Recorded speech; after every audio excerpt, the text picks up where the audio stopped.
মৰমৰ ছাত্ৰ ছাত্ৰীসকল, তোমালোকক ইতিপূৰ্বে মই প্ৰশ্ন উত্তৰ মূলভাৱ এইবোৰ দি আছোঁ। আজি তোমালোকৰ দুইটা ক্লাছৰ কাৰণে অৰ্থাৎ নৱম আৰু দশম দুইটা শ্ৰেণীৰ কাৰণে দৰকাৰী ৰচনা এছে দিবলৈ ওলাইছোঁ। আৰু ইয়াত আজি মই কি দিছোঁ, ৰচনাখনৰ নাম তোমাৰ প্ৰিয় সাহিত্যিক। তোমালোকৰ পৰীক্ষাত আহিব তোমাৰ প্ৰিয় সাহিত্যিক, কেইবাটাও দিয়ে। আজি মই তোমালোকক তোমাৰ প্ৰিয় সাহিত্যিকৰ বিষয়ে দিব লৈছোঁ। আৰু তাত তোমালোকে উত্তৰ লিখিলে কি লিখিব লাগিব, মোৰ প্ৰিয় সাহিত্যিক। যদি তোমাৰ প্ৰিয় সাহিত্যিক লিখা তেন্তে এইটো ভুল হ'ব। কি লিখিব লাগিব, মোৰ প্ৰিয় সাহিত্যিক। ঠিক আছে, এতিয়া চোৱা, প্ৰথমতে তাত কেইটামান পইণ্ট দিব আৰু মন কৰিবা যে এখন ৰচনাত 8 নম্বৰ থাকে। 8 নম্বৰৰ ভিতৰত প্ৰতিটো পইণ্টতে নাম্বাৰ দিয়া থাকে। এটা আৰম্ভণিত থাকিব, তাৰপাছত তেওঁ যিকেইটা পইণ্ট দিয়ে চবতে বেলেগ বেলেগ নাম্বাৰ থাকিব। মেইনলি প্ৰধানকৈ কি হয়, আৰম্ভণিটো কেনেকৈনো তুমি আৰম্ভণি কৰিছা সেইটো খুব মন কৰে দেই।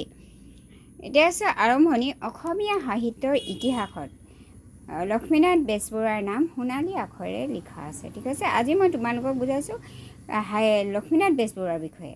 ঠিক আছে, তেওঁ কৈছে অসমীয়া সাহিত্যৰ ইতিহাসত বুৰঞ্জীত লক্ষ্মীনাথ বেজবৰুৱাৰ নাম সোণালী আখৰেৰে লিখা আছে, মানে কেতিয়াও ক্ষয় নহয়। ঠিক আছে, কাৰ নাম, লক্ষ্মীনাথ বেজবৰুৱা। ক্ষম ক্ষ আৰু ম যোগ হৈছে দীৰ্ঘইকাৰ দন্ত্যানতনা দন্ত্যথ। লক্ষ্মীনাথ বেজবৰুৱাৰ নাম সোণালী আখৰেৰে লিখা আছে। ঠিক আছে, তেওঁক অসমীয়া সাহিত্যৰ সূৰ্য বুলি কোৱা হয়।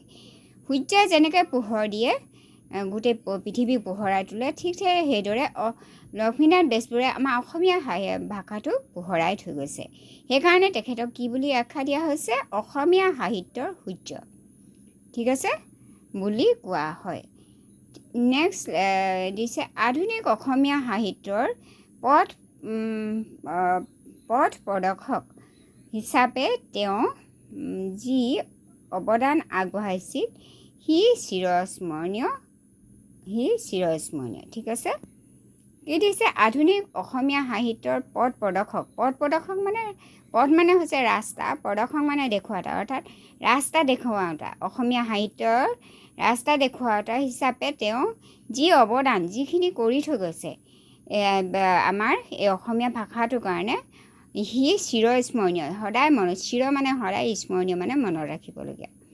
তেখেতে যিখিনি কাম কৰিলে আমাৰ অসমীয়া সাহিত্যৰ কাৰণে, আৰু আমাৰ সকলোকে যে যি ৰাস্তা দেখাই থৈ গ'ল অসমীয়া সাহিত্যৰ বিষয়ে, সেই তাৰ কাৰণে তেওঁৰ চিৰস্মৰণীয়, তেওঁ সদায় আমাৰ মাজত চিৰস্মৰণীয় হৈ থাকিব। সদায় আমি মনত ৰাখিব লাগিব আৰু মনত ৰাখিম। ঠিক আছে, এই লক্ষ্মীনাথ বেজবৰুৱাৰ জন্ম হৈছিল 1868 চনত। 1868 চনত, কিমান চনত, 1868, 1868 চনৰ 14 জানুৱাৰীত, কিমান, 14 জানুৱাৰীত শিৱসাগৰ জিলা শিমলুগুৰিত। ঠিক আছে, ক'ত হৈছিলে, শিৱসাগৰ জিলাৰ শিমলুগুৰি। তোমালোকে শিমলুগুৰিৰ নাম শুনিছা চাগে, তাতে লক্ষ্মীনাথ বেজবৰুৱাৰ জন্ম হৈছিল। শিমলু, তালীয়া হৰত হৈছেগৈ শিম, লত হৈছেগৈ লো শিমলু, গয় গু, ৰত হৈছেগৈ দন্ত্যাত, গ লগত হচকাৰ যুগতে হৈছিল।